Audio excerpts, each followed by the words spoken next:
Динара Садыкова – это известная певица, композитор и режиссер, которая творила в стенах этого здания Татарского культурного центра.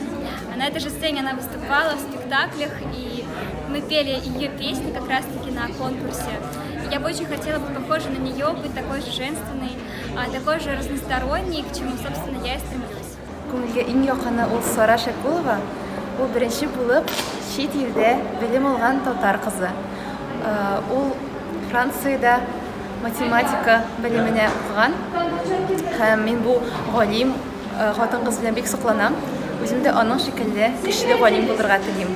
Из татарских известных людей мне очень нравится Магуба Сартланова, потому что в годы Великой Отечественной войны она не побоялась препятствий, она знала, что она женщина, и она многое вложила в победу в Великую Отечественную войну.